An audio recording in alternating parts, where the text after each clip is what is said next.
पहले हिस्से में आपने देखा कि कैसे सच के दरवाजे पर खड़े तीन लोग, आराध्या, विवान और रयान, एक ऐसे भंवर में फंस गए जिसका तल आज तक किसी ने नहीं देखा। पर दूसरा हिस्सा, ये सिर्फ कहानी का अगला भाग नहीं, बल्कि हर किरदार का सच, झूठ, प्यार, नफरत, खून और तकलीफ का असली हिसाब है। आज खुलने वाला है कि कौन था धोखेबाज, कौन था मास्टरमाइंड और किसने किसकी जान बचाई। आज फैसला होगा कि प्यार जीतेगा या जुनून की अंधी दीवानगी। तैयार हो जाइए, क्योंकि अब कहानी नहीं, किस्मत का आखिरी पन्ना लिखा जाएगा। ऊपर से आई आवाज ने आराध्या के पैरों को जड़ कर दिया। तुम दोनों को आज जिंदा नहीं जाने दूंगा। और वो आवाज बिल्कुल विवान जैसी थी। रयान ने तुरंत आराध्या को खींचकर एक टूटी मशीन के पीछे छुपाया। नीचे रहो, वो ऊपर से फायर कर सकता है। आराध्या की सांसें टूट रही थी। विवान मर चुका है, पुलिस रिकॉर्ड यही कहते हैं। तो फिर ये आवाज। रयान ने दांत भींचकर कहा, ये विवान नहीं है। कोई हमारी आवाजों की नकल कर सकता है। भाई को मारने वाले लोगों का यही तरीका है। ऊपर से फिर आवाज आई, रयान, आखिर तू कितना छुपेगा? तू मुझे नहीं रोक पाएगा। और हां, आराध्या को मेरे पास भेज दे, क्योंकि वो मेरी है। आराध्या के बदन से खून जैसे सूख गया। रायन फुसफुसाया, ये वही आदमी है जिसने मेरे भाई को गायब किया। फैक्ट्री के ऊपर की गैलरी में अचानक एक परछाई गैलरी पर झुकी। काले कपड़े, चेहरे पर मास्क, हाथ में बंदूक। आवाज फिर आई, नीचे आओ, वरना मैं खुद नीचे आऊंगा और ये आखिरी रात होगी। रायन ने धीरे से आराध्या का हाथ पकड़ा। हमें नीचे वाले स्टोरेज रूम तक जाना होगा, वहां सीक्रेट बैक एग्जिट है। पर आराध्या ने पूछा। रयान की आवाज भारी हो गई। बैक एग्जिट की चाबी मेरे भाई के पास थी और वो चाबी मेरे पास नहीं है। आराध्या का दिल बैठ गया। तो अब, रयान ने कहा, अब हमें खुद विवान की मौत से जुड़े सच तक जाना होगा। तभी ऊपर वाले हिस्से से किसी के दौड़ने की आवाज आई, टुक टुक टुक, और सीढ़ियों पर एक और परछाई दिखाई दी। रायन चिल्लाया, भागो! दोनों नीचे की तरफ दौड़े। पीछे से गोलियों की आवाज, धाड़ धाड़, लोहे के बैरल गिरते गए। शोर पूरी फैक्ट्री में गूंज गया। आराध्या दौड़ते हुए बोली, रयान, ये आदमी मुझे क्यों मारना चाहता है? रयान ने उसकी तरफ देखा, क्योंकि तुम वो राज है जिसे 3 साल से कोई मिटाना चाहता है। नीचे पहुंचते ही अंधेरे में किसी ने मशीन के पीछे से आराध्या का हाथ पकड़ लिया। उसने चीखने की कोशिश की, रयान मुड़ा, आराध्या, पर आवाज कहीं खो गई, क्योंकि जिसने आराध्या को पकड़ रखा था उसने उसका मुंह ढक लिया। शांत रहो, मैं वो नहीं जो ऊपर है। आराध्या ने धीरे से सिर उठाया और सामने गहरे साए में खड़ा आदमी जिसने उसका हाथ पकड़ा था, धीरे धीरे रोशनी में आया। आराध्या की आंखें फैल गई, दिल धड़कना भूल गया। वो आदमी बिल्कुल विवान जैसा दिखता था, पर चेहरे पर जला हुआ एक निशान था। मैं असली विवान हूं। आराध्या का दिमाग सुन्न हो गया। रयान भी वहीं आकर जम गया। भाई, तुम जिंदा हो? विवान की आंखों में डर, दर्द और एक रहस्य छुपा था। मैं जिंदा तो था, पर जिंदा रहने की इजाजत नहीं थी। विवान ने आराध्या का हाथ कसकर पकड़ा और बोला, 3 साल पहले जिस लड़की का मर्डर हुआ था वो तुम्हारी असली बहन थी। और दूसरी ओर ऊपर वाली गैलरी से वही नकली विवान की आवाज गूंजी, झूठ मत बोल विवान, सच मैं जानता हूं। और उसके बाद अगला नंबर तुम्हारा है। फैक्ट्री की टूटी खिड़कियों से हवा जोर से चल रही थी। नीचे तीनों के बीच एक ऐसा सच खड़ा था जिसने सब बदल दिया। आराध्या की सांसें अटकती हुई, मेरी असली बहन? कौन थी वो? विवान की आंखों में एक गहरा दर्द था। उसने धीमे से कहा, जिस लड़की का मर्डर हुआ था उसका नाम था अनाया, और वो तुम्हें नहीं पता, पर तुम्हारी सगी बहन थी। आराध्या जैसे बर्फ की तरह जम गई, दिल भारी, आंखें गीली। रायन भी स्तब्ध। भाई, मतलब उस रात तुमने जो देखा था, विवान ने बीच में कहा, मैंने अनाया को मरते हुए देखा था। और उसके बाद उसकी तातिलों ने मुझे भी मारने की कोशिश की। वह अपने चेहरे पर मौजूद जले हुए निशान को छूता है। जिस रात मैंने बयान देना था, उसी रात मेरी कार को ब्लास्ट करने की कोशिश की गई। सबको लगा मैं मर गया। विवान की आवाज भारी हो गई, पर मैं बच गया, पर अपनी पहचान खोकर। आराध्या धीरे से बोली, लेकिन मुझे क्यों? विवान पास आया, उसकी आंखों में देखते हुए बोला, क्योंकि अनाया ने मरने से पहले तुम्हारा नाम लिया था। आराध्या का दिल जैसे टुकड़ों में टूट गया, आंसू खुद ही बह निकले। अचानक ऊपर की गैलरी से वो नकली विवान चिल्लाया, भाई, तूने उसे सब बता दिया? उसकी आवाज गुस्से से कांप रही थी। विवान ने नीचे से चिल्लाकर कहा, तू जो चाहे कर ले, सच नहीं छुपेगा। नकली विवान हंसा, सच? सच ये है कि तुम्हारी प्यारी आराध्या ही कारण है कि अनाया मरी थी। उसे बचाने की कोशिश में अनाया मारी गई। आराध्या की सांस रुक गई। क्या? क्या? विवान फौरन बोला, उसकी बातों पर भरोसा मत करना, वो सिर्फ तुम्हें तोड़ना चाहता है। नकली विवान गैलरी की रेलिंग पर खड़ा होकर बोला, सच से भाग नहीं सकते। अनाया को मारने वाले वही लोग थे जो आज आराध्या को मारना चाहते हैं, क्योंकि वह उनके रास्ते की सबसे बड़ी रुकावट है। रयान तेजी से बोला, ये क्यों बोल रहा है? इसका फायदा क्या है?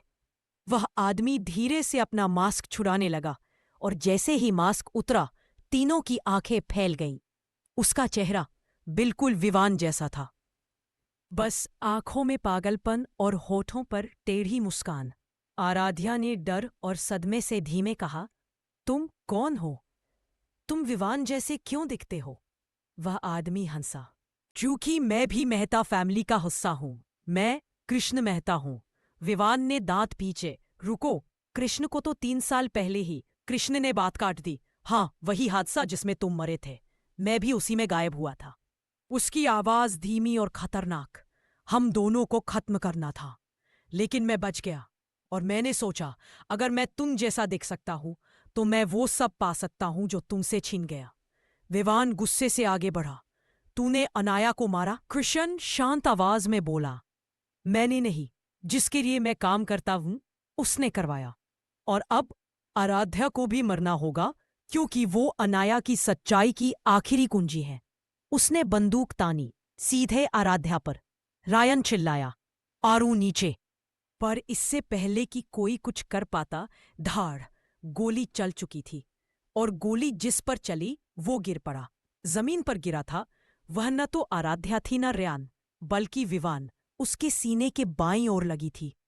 और गिरते हुए उसने सिर्फ इतना कहा, आराध्या भागो। फैक्ट्री की ठंडी जमीन पर विवान का शरीर गिरते ही सब कुछ जैसे रुक गया। आराध्या की चीख गूंज उठी।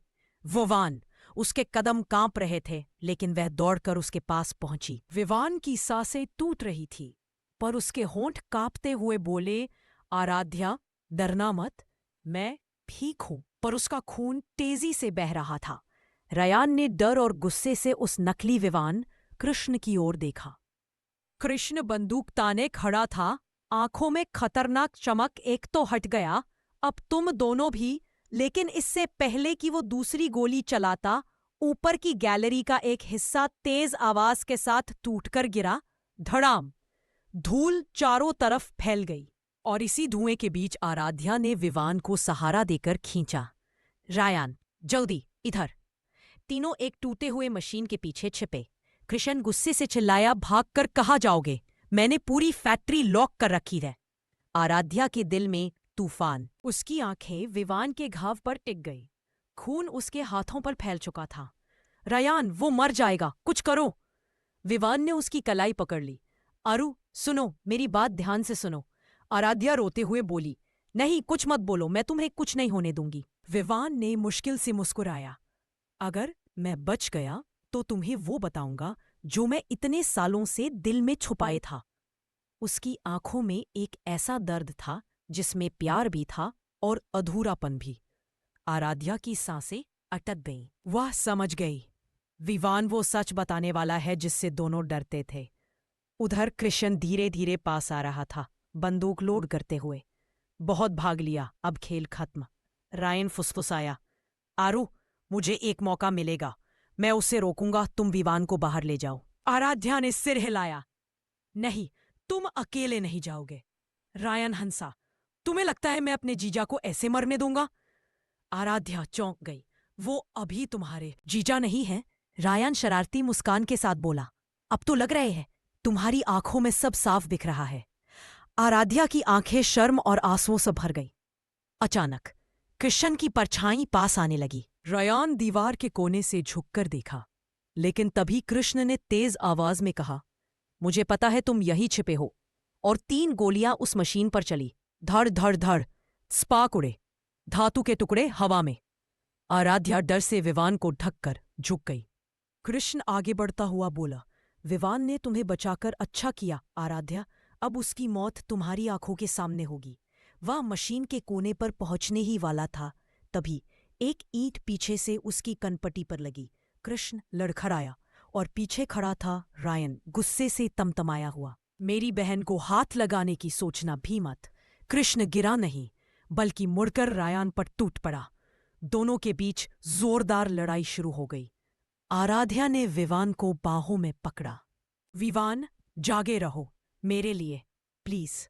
विवान ने धीमे से आंखें खोली। आरू, अगर मैं बचा तो तुम्हें बता दूंगा वो सारी बातें जो तुम्हारी बहन ने मरने से पहले कही थी। आराध्या सन्न रह गई। अनाया ने मेरे बारे में क्या कहा था? विवान ने कांपते हुए हाथ से उसकी उंगलियां पकड़ी। वो तुमसे माफी मांगना चाहती थी, क्योंकि जिस राज ने उसकी जान ली वो राज। अचानक पीछे से तेज धमाका। आराध्या चौंक कर मुड़ी। रयान जमीन पर गिर चुका था और उसके सामने कृष्ण फिर से बंदूक ताने खड़ा। कृष्ण ने बंदूक आराध्या की ओर तानते हुए कहा, अनाया का मौत का राज तुम्हारे मरने के बाद ही खुलेगा। और तभी उसके पीछे किसी ने कदम रखे। धीरे, बहुत धीरे। कृष्ण का चेहरा एक पल को डर गया। आराध्या ने देखा, परछाई में कोई तीसरा आदमी खड़ा था, जो ना विवान था, ना रयान, ना कृष्ण। वह कोई नया था और उसके हाथ में भी बंदूक थी। फैक्ट्री की टूटी दीवार के बीच से धूल और धुएं के बीच वो तीसरा आदमी धीरे धीरे सामने आया। उसकी चाल में ठंडापन था, चेहरा आधा अंधेरे में छिपा हुआ, हाथ में बंदूक और आंखों में डरावनी शांति। कृष्ण पीछे हट गया। तू यहां कैसे? वह आदमी बोला, उसकी आवाज धीमी पर बेहद खतरनाक। बहुत दूर कर लिया तुम लोगों ने, अब ये खेल खत्म होगा। आराध्या ने उसे ध्यान से देखा। चेहरा साफ हुआ और देखते ही उसके होठ कांप गए। तुम? रयान भी दंग रह गया। ये तो अनाया का। विवान ने बमुश्किल फुसफुसाया। हाँ, ये वही है। वह आदमी पूरी तरह रोशनी में आया। उसका नाम था शिवांश, अनाया का बॉयफ्रेंड। कृष्ण डर गया पर गुस्से से बोला, तू तो मर गया था कार एक्सीडेंट में।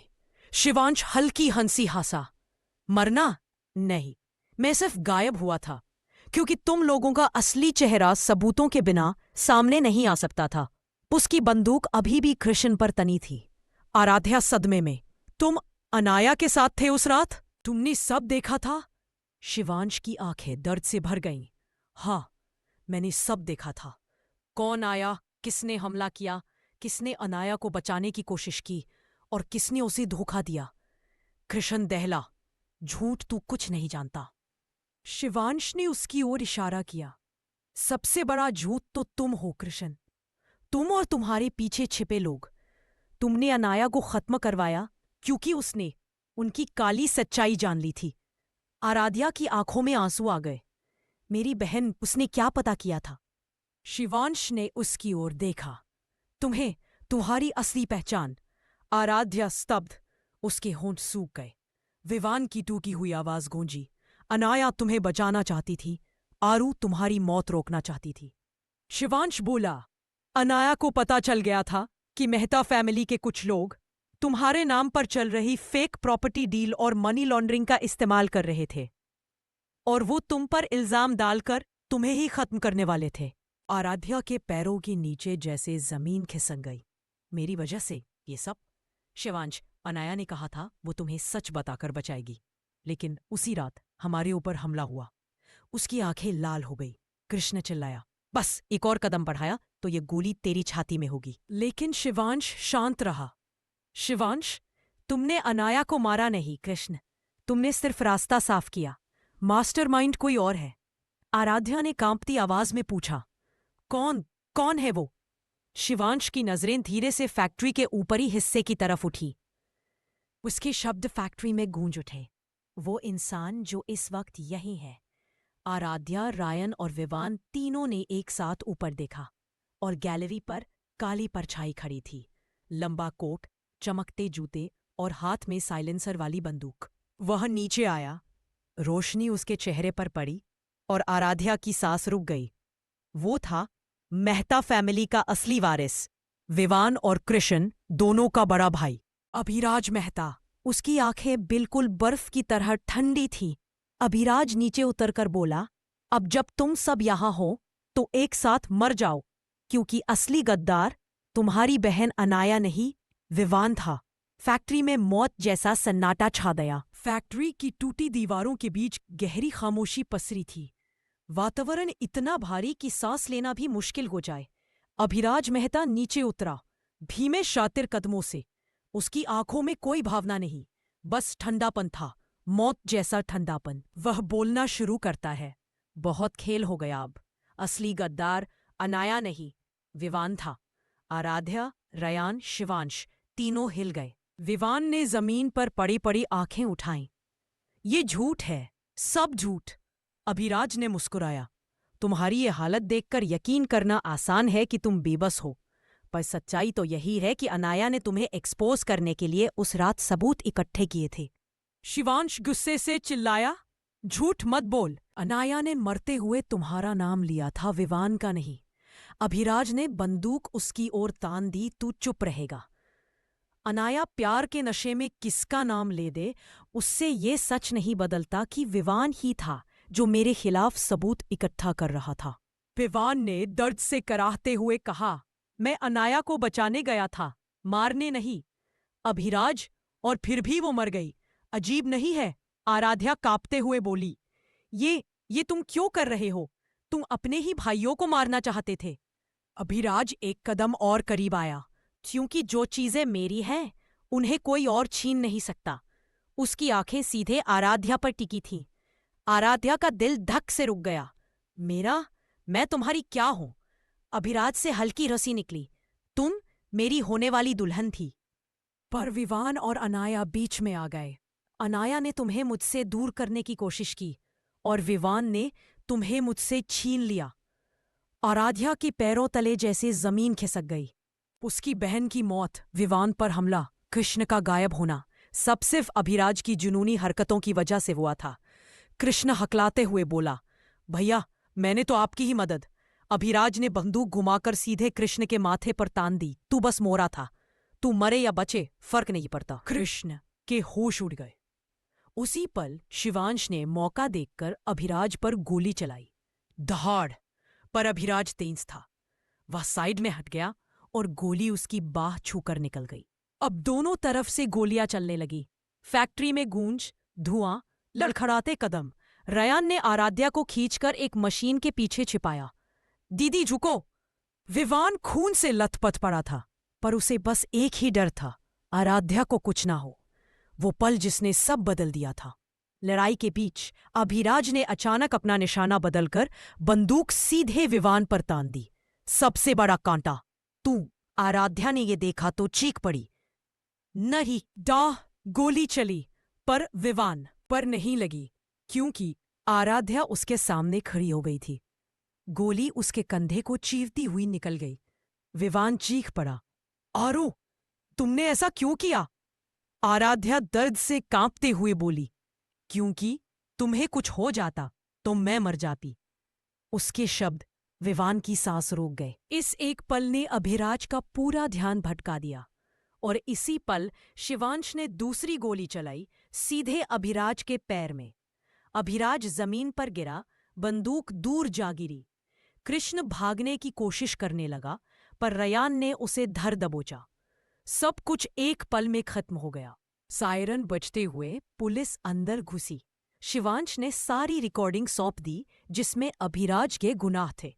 अभिराज और कृष्ण दोनों गिरफ्तार हुए। विवान को स्ट्रेचर पर ले जाया जा रहा था। आराध्या उसके साथ साथ चल रही थी। विवान ने उसका हाथ धीरे से पकड़ा। आरू, मैं तुम्हें एक बात बताना चाहता था, बहुत पहले से। आराध्या, मत कहो, अभी मत कहो। विवान मुस्कुराया। क्यों, डरती हो? आराध्या ने उसकी हथेली पकड़कर कहा। नहीं, डरती हूं कि ये सपना ना हो, क्योंकि मैं तुम्हें खो नहीं सकती। विवान विवान की आंखें भर आईं। तो सुन लो, आरू, मैं तुम्हें हमेशा से प्यार करता था। आराध्या रो पड़ी और उसके हाथ पर अपना सिर रख दिया। और मैं हमेशा से तुमसे। दी एंड। लेकिन ये अंत नहीं। कुछ महीने बाद, एक शांत शाम जब सूरज ढल रहा था, विवान और आराध्या एक समुद्र किनारे खड़े थे। विवान ने अंगूठी निकाली। क्या अब मैं तुम्हारी जिंदगी का हिस्सा बन सकता हूं? आराध्या की आंखों से आंसू बह निकले। तुम पहले से ही मेरी पूरी दुनिया हो। और हवा के बीच वो दोनों एक दूसरे को गले लगा लेते हैं। कहानी खत्म नहीं हुई, बस एक नई शुरुआत हुई है। Thank you.